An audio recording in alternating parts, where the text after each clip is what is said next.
and around.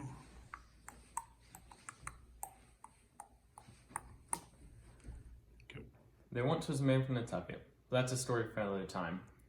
This is a tale about the trials and tribulations of a normal everyday kid named Bob as he goes through his normal dull day at school. Bob walks into class late and stares at his desk.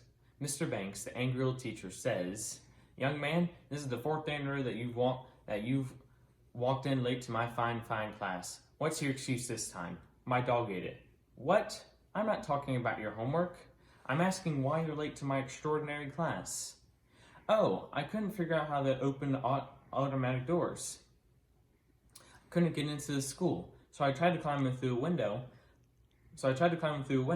But I got stuck, and I had to wait half an hour for someone to pull me into the building." Mr. Banks, anger rising, says, "You know our school is too cheap to buy automatic doors."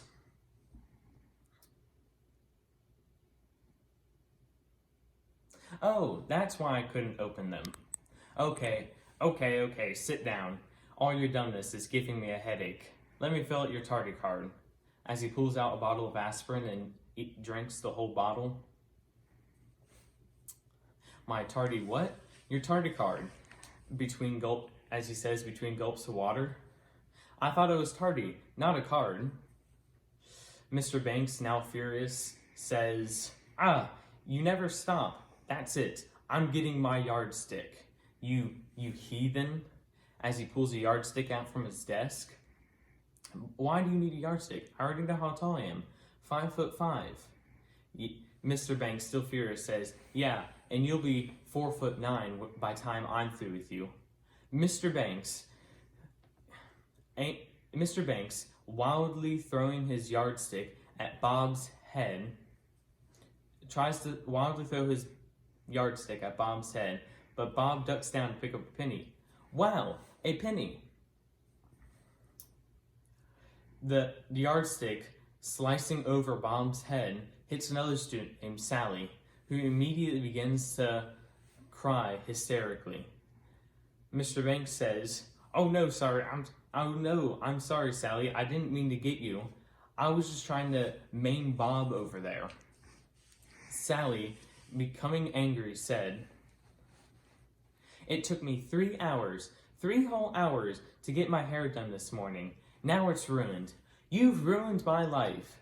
Do you know how hard it is to stay this stunningly beautiful?" Bob then says, "I always thought you were ugly." Sally then says, while picking up a brush, "What did you say?" Bob, pointing at the kid in the corner picking his nose, said, "Don't look at me. It was him."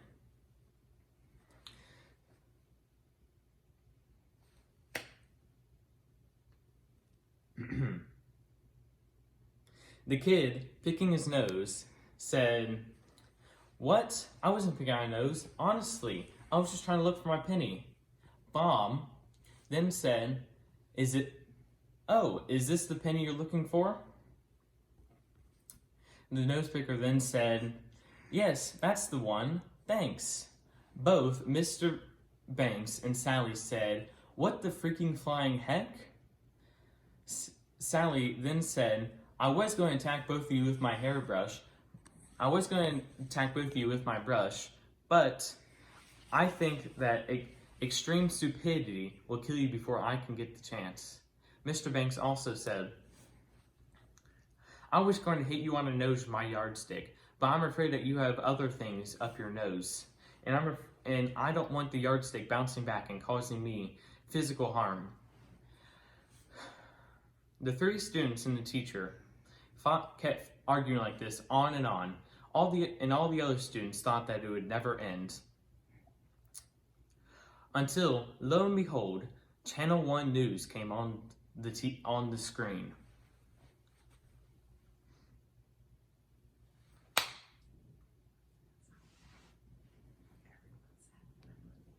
Everyone sat silently, looking up at the TV, happily looking up at the TV. Due to the excitement caused by Channel 1 News, the whole class was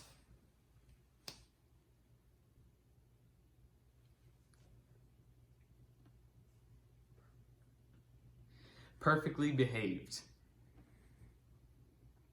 Bob, even Bob had his eyes transfixed on the screen, as only occasionally looking down at his paper to take notes from the news. The nose picker, rubbing his eyes from the extreme excitement that he got from watching the news, stopped looking for pennies. Sally stopped worrying about her hair as she watched the TV. Mr. Banks, acting like he was duct taping his yardstick, sat silently and was just as excited as the rest of the students. The moral of the story is, oh wait, I forgot to add in a moral to the story. Here's a good one. Don't do drugs or you'll end up like Bob. I witnessed it. Saw it.